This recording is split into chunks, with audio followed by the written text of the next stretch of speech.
Welcome back to the poker vlog. This is episode number 218, and for this one, we're playing a high stakes session at Bellagio. It's uncapped 10-20-40, and there are just some of my absolute favorite hands that I've ever played. It's during WSOP and WPT time in Las Vegas, so very, very interesting. Be sure to watch it all the way through. And then if you haven't seen the last episode that I put out, check that one out. I'll have a link down below in the description box for it and probably pinned in the comment section, but just one of my favorite episodes. And I had a special tribute at the very end, past the outro, for the last 4 minutes of the episode where I did a special tribute to my dad. So I appreciate all the comments on that one. And then Andrew and I are doing our first ever WPT meetup game. That'll be at the Seminole Hard Rock Hotel and Casino in Tampa, Florida. That's September 1st. And I have more information in the description box below, but that'll be taking place while the WPT's out there. There's a $3,500 main event, and Andrew and I are likely going to be giving away some seats to that event, and then also some other WPT events down the line. We've got the WPT World Championship at the Wynn in Las Vegas. That'll be in December. It's a $10,000 buy-in with a $15 million guarantee, which I believe is the largest live tournament guarantee of all time. So that's going to be something very special. And then the Lodge has its Fall Mayhem series at right after the WPT in Tampa. So I have more information in the description box below for all that stuff. Be sure to check it out. And I hope to see you guys around the country. For now, let's enjoy the episode. It's summertime, and I'm mostly in tournament grind mode for WSOP and WPT events. I've already gotten on the board a few times with some cashes. I'm backfiring today in the WSOP $1,500 freeze out. I got plenty of rest, I'm feeling great, and I'm ready to make a deep run. Sometimes things don't go quite how you plan for them in tournaments. Within a half hour of registering, we get it in with ace king against pocket kings. We don't improve. It's a freeze out, so I can't re-enter.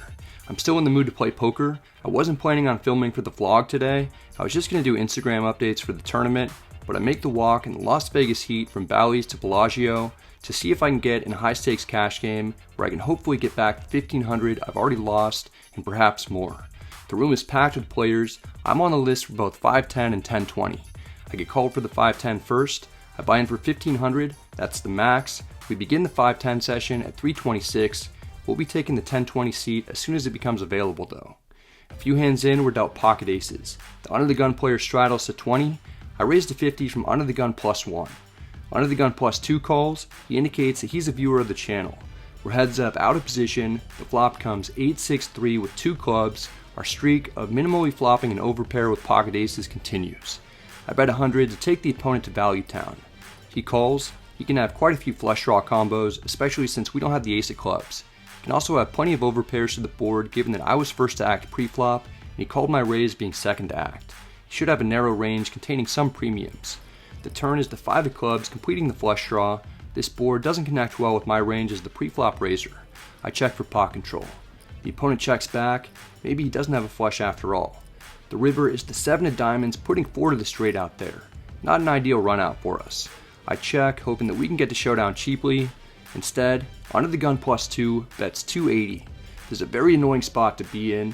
I wish I knew more about the opponent, but I know nothing. I often call in these spots and lose. I bet fairly large on the flop, got called, then everything has gotten there. I only have $150 invested, tons of hands beat me. My hand has been reduced to a bluff catcher. I'm not sure what the opponent would really be bluffing with here. It's hard to lay down aces, but in this situation, it's probably the best play. Alright man, you win.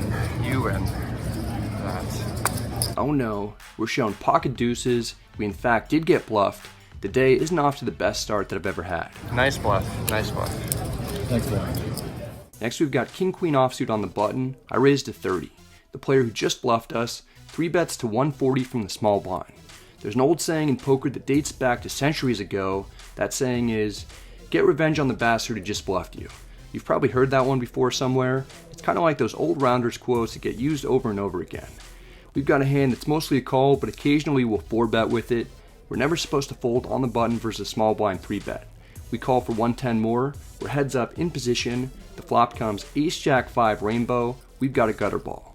Small blind down bets to 120. With 410 in the pot, I'm getting about 3.5 to 1 on a call and additional implied odds. I call one time to see if we can improve. The turn is the queen of spades, giving us a pair to go with our straight draw. The small blind increases its sizing to 440. This puts me in another frustrating situation. I want to call to see if we can get there on the river, especially because the small blind has already shown a willingness to bluff us, and it's very important to me that we punish him for that aces hand. I actually put it on my bucket list to do so. I can't punish him if I fold. It's hard to know what the small blind has. This is certainly a better board for his range as the pre-flop 3-better, but I can have tons of strong hands as well.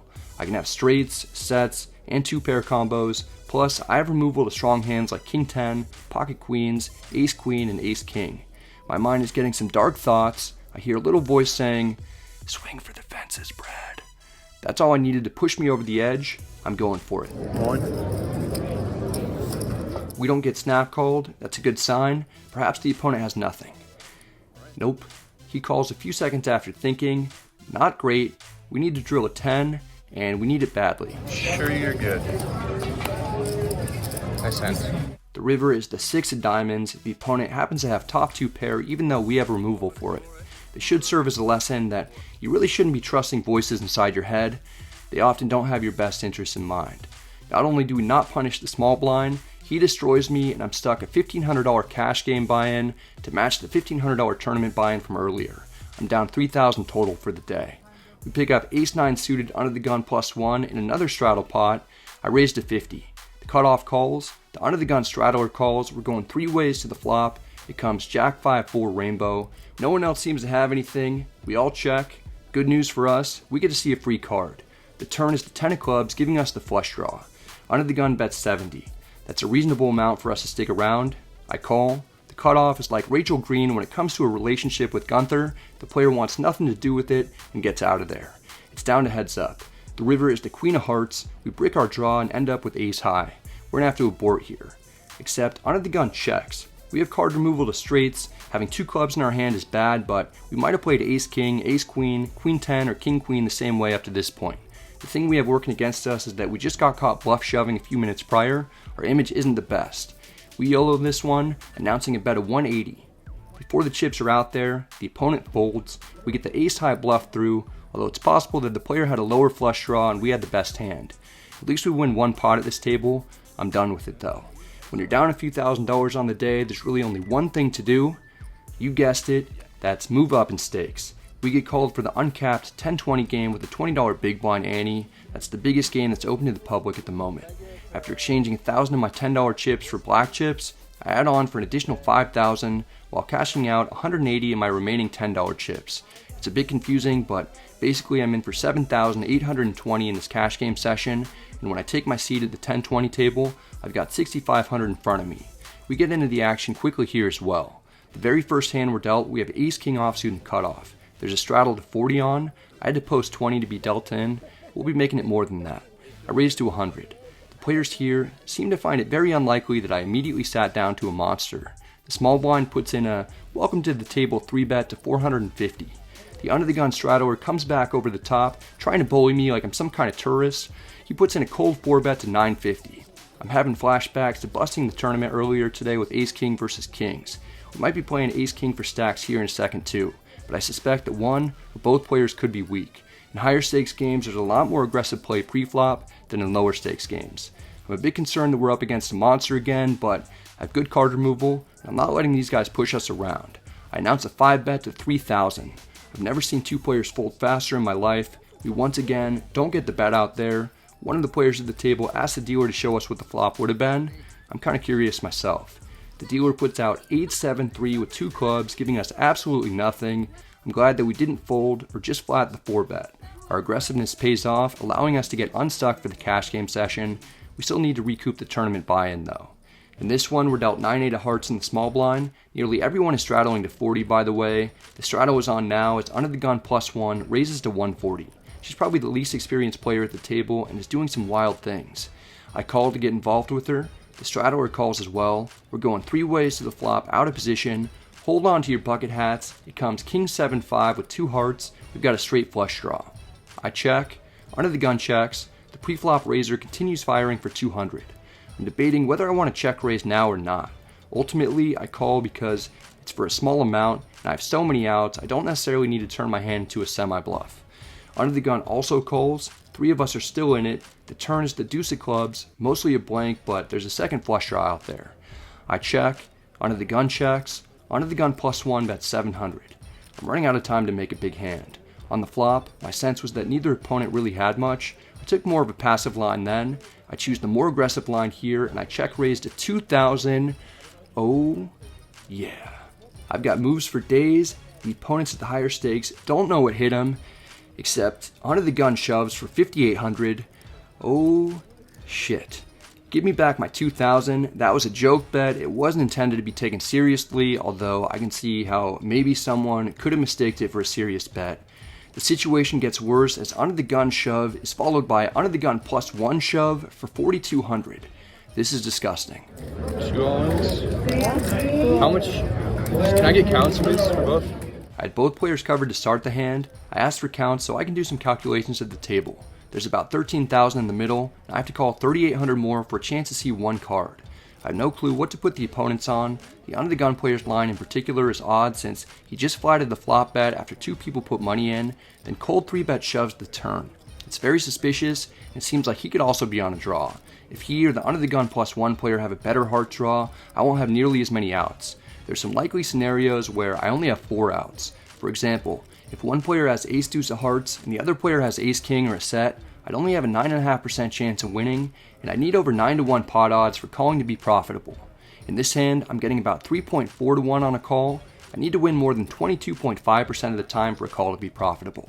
I don't see how I could be getting it in against 2 players while having more equity than that. After tanking a long time, I realized that I can't stick around. Alright, I'll fold. The players agree to run it twice. I'm sick to my stomach thinking about the fold that I just made.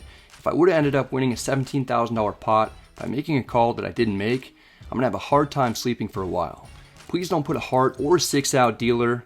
The first river is the king of diamonds pairing the board. We almost certainly would have lost that one. The second river is the 3 of diamonds. We would have completely bricked both runouts and lost an extra 3,800. It's time for the reveal. Under the gun shows queen 7 of clubs for a pair of 7s and a missed club draw. That's not going to win it. Under the gun +1 shows pocket deuces for a turn set to scoop the entire pot. I mentioned earlier that I needed 22.5% equity for a call to be profitable. Now that we know the other 2 players' cards, we see that even without either opponent having better hearts, I only had 21.4% equity. I'm very glad that I folded, but I'm a little annoyed at myself for not check raising the flop since I likely could have won the pot at that point before both players drastically improved. Now I'm stuck 2,300 for the cash game session and 3,800 altogether on the day. Add on for 5,000 more, I'm in for 13,000 total. 2 hands later we pick up pocket queens in the cutoff. The straddle's on. Under the gun +2 raises to 120. He's actually second to act pre-flop and I'll have a narrow range. I can call or 3-bet. I call. The under the gun straddler calls. We go 3 ways to the flop in position. It comes 9-8 deuce with 2 diamonds. We have an overpair with some backdoor draws. Under the gun checks. Under the gun +2 bets 200 for funsies. There aren't too many bad turn cards for us. I'm not worried about more diamonds coming out, or a 10, or a jack really, so I call. I just don't want to see a non-diamond ace or king. Under the gun folds. It's down to heads up. The turn is another 8. I don't really mind it. The opponent slows down and checks. We've under-repped our hand. I bet 700 to charge draws, and because our line should look suspicious, we could get called by a variety of worse holdings, including pocket jacks and 10s, plus combos containing a 9. The opponent thinks for a bit, then folds. We win a smaller pot for this game. Still, it's nice to see some chips come our direction. 10 minutes later, we've got ace-king offsuit in the big blind. The hijack raises to 120. He's a solid pro. He's in for maximum pain, administered by us though. I 3-bet to 500. The hijack's okay with the price increase. He calls. Playing ace-king out of position in a big pot isn't super fun, especially if we don't make a pair. Bad news, we don't make a pair. The good news is that the flop comes 8-7-4 all clubs. We've got 2 overs and a draw to the ace-high flush. I'm likely going to be repping the flush at some point, whether we get there or not. For now, I downbet to 400 to weed out all the opponent's non-pair holdings that don't contain a club. This doesn't quite do the trick. The hijack calls. Plan B to win this pot is to make a flush, or at least a pair. The turn is the 4 of spades. We don't improve, but we still have a key card to help us get out of this hand with a victory. I slide in a $2,000 pot-sized bet as a semi-bluff. I might even be able to get some overpairs to fold that don't have a club. Hopefully, we're not already up against a flush or a full house. I can see it in the opponent's face that he's not fully buying our story. On the outside, I'm trying to remain calm. On the inside, I'm rooting hard for a fold. Ultimately, the opponent lays down his hand, we get it through for a big win. Maybe we got a similar or even slightly worse hand to fold, or maybe we outright stole the pot. We'll never know for sure. All I know is that it feels good to have lots of black chips coming back our direction. Today we came to battle. Not everything is working out, but we're not shying away from making plays when we see opportunities. Next we've got ace-10 offsuit in middle position. It's a rare non-straddled hand. I raised to 60. The hijack 3-bets to 200 in an effort to crush me like I'm a turtle and he's Mario. The hijack is a pretty aggressive player who 3-bets a lot. No one's putting too much stock into his actions so far. The button cold calls. I'd like to get involved against her. I make a lighter call than normal with my hand due to the circumstances.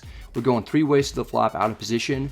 The dealer puts out 10-5 deuce rainbow. We've got top, we check. The 3-better checks. The button checks behind. This is a great sign for us. We should have the best hand. The turn is the 3 of spades. It's pretty much a blank. We pick up the wheel draw though. I bet 400 for value. The hijack quickly folds. The button isn't so fast to let go. Eventually, she calls by putting in a stack of $20 chips. It's down to heads up. The river is the 8 of diamonds. It's another decent card for us because we still have top pair. I bet 800. I can possibly get called by a worse 10 or maybe something like pocket 9s. This player doesn't like folding, and the way this has been played, it's tough to imagine that we don't have the best hand. After 35 seconds, the player tosses in a yellow calling chip. I'm happy about it. I turn over what should be the winner. The opponent tosses their cards face down in the muck. I get the sense that we got called very light by a curious, non-believing player. It hasn't been a smooth ride. We're doing alright today though. With this win, we're back around the even mark, at least for the cash game session. We'd win another kind of medium-sized pot with pocket kings to get our stack over 13,000. It's a big game that we're in. Here we're dealt ace-10 suited in the small blind. The straddle's on. Under the gun +1 raises to 120. The hijack calls. I call. The under the gun straddler calls. We're going 4 ways to the flop. It's 10-7-4 with 2 diamonds and a heart. We have top and a backdoor flush draw. I check. The under the gun player checks. The early position raiser also checks. This is a really important aspect because it means he probably won't have anything too strong. Otherwise, he would have bet to avoid giving 3 other players a chance to see a free card while some draws are out there. The hijack is last to act. He bets 280. I consider check raising. Instead, I call. Under the gun folds right away. Under the gun +1 calls, which I find really interesting after he checked initially. He probably only has a 1-pair hand at best. He could have a flush draw or something like 2 overs with backdoor draws. 3 of us make it to the turn. It's the 3 of clubs, a blank, other than the fact that 6-5 is a straight. All of us check. This indicates that the hijack isn't very strong and won't have 2-pair or better. Ace-10 will often be the best hand. The river is the 7 of diamonds. The flush draw gets there and the board pairs. I don't like seeing it. Still, we could have the winner. I put out a small bet of 500 in an attempt to get the showdown cheaply. On rare occasions, I'll do this with something close to the nuts as well. I said earlier that I didn't think under the gun +1 would be all that strong after check calling the flop bet as the pre-flop raiser. Yet here he is, raising me on the river to 2160. He'll never have a full house in this spot because he would have either bet the flop himself or at least check raised with a set after the hijack bet and I called. Also, I have a 10, making it even less likely that the opponent has a full house. The best hand under the gun +1 will have is a flush. Some of the time, I'd expect him to bet diamond draws on the flop as well, so maybe he's just turning something like ace-king offsuit with the ace of diamonds into a bluff after seeing my blocker bet. The hijack folds. I contemplate flatting because I'm not buying what under the gun +1 is selling. The problem is that there's a moderate chance that the opponent has what he's representing, which is a flush. I can still have flushes, and I can have full houses or even quads. If I had pocket 10s or another set, I might have played it the same way with just a call on the flop and the last player to act bets. Under the gun +1 only has 4,800 total. I don't see how he can call a shove with almost anything that he played this way because a 3-bet jam looks incredibly strong and there's only one combo of pocket 10s available for him to have. I go with my gut and I announce that I'm all in for 4,800 effective. It's one of the gutsiest plays that I've ever made. I'm not advocating that anyone else do this. I've turned a hand that has plenty of value into a bluff. It's not entirely necessary, but it's something that I don't mind doing when I put my opponents on a capped range and I have good removal. You saw me bluff shove earlier in the 5-10 game with king-queen and it didn't work out. If it doesn't work out here, I'll have gotten destroyed today for one of my biggest losses ever. As the opponent is tanking longer and longer, it's becoming more likely that he didn't raise my river bet as a bluff. After 45 seconds, the player eventually folds. Our assessment of the situation pays off. We get a massive 3-bet river shove through to take down an enormous pot when the opponent didn't have to call too much more to get to showdown. Our story was convincing enough. This feels amazing to win. It's one of my absolute favorite hands that I've ever played. Our stack climbs over 16,000. We're in for slightly less than 13,000. We haven't played very long, but it's been an action-packed session with several huge and exciting hands. We stay for an additional 40 minutes before booking a nice win.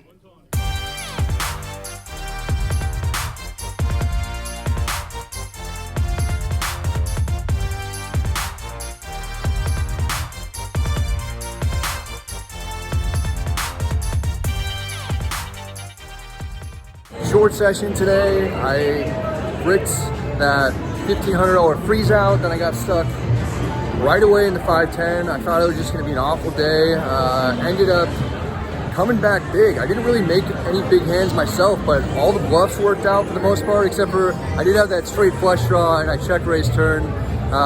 There were some spots I didn't really know what to do, but things ended up working out and ended up winning $28.80 in cash. So after losing $1,500 in the freeze out, the net profit of the day was $13.80, which is awesome. So very happy about that. I'm 2 for 4 right now in WSOP events and off to a good summer. I'm on one of the biggest upswings. I'm on actually probably the biggest upswing of my life right now, which is really cool. That's it for this one, guys. I hope you enjoyed it. If you did, I'd appreciate it if you hit the like and subscribe buttons because it helps out the channel a ton. If you have any questions or comments, feel free to let me know in the comments section. I'm happy to get back to you. I mentioned at the end of this episode that I was on the biggest upswing in my life, and it got much bigger. So the next vlog that I put out is going to cover a session that I played with Phil Ivey, Magnus Carlsen, a handful of other chess streamers and gamers, and it was the biggest game that I've ever played, and I had by far the biggest win that I've ever had. It was all part of this WPT streamed cash game, so super excited to put that one out, and very excited for what's coming up. We've got the WPT events in Tampa, and I've got the Fall Mayhem series at the Lodge, and I'm likely going to be giving away seats to some big tournaments with WPT, so stay tuned for that. I'll have more information perhaps in the description box below and definitely in future episodes. One last thing that I want to mention is that I started this second channel called Brado and Clips, and there I'm putting clips of big hands that I played in the past, but I'm also going to be doing full videos of live stream sessions that I played, probably not so edited, just so I can get more content out there if you want to see big hands that I played. And I've also put on kind of more instructional type videos for more beginner players. So I use a lot of terminology like under the gun, hijack, cut off, all these things. And then I talk about different ranges associated with those positions. And so I just put out a video recently where I kind of discussed that terminology and the associated ranges. I did that specifically for beginners to look at so they can better follow along what I'm saying, when they're watching these videos on the main channel. So check that out. I'll have a link down below in the description box, and I'll probably pin a link to it as well. Anyway, hope you're all doing well. Good luck at the tables. Stay safe, and I'll see you next time.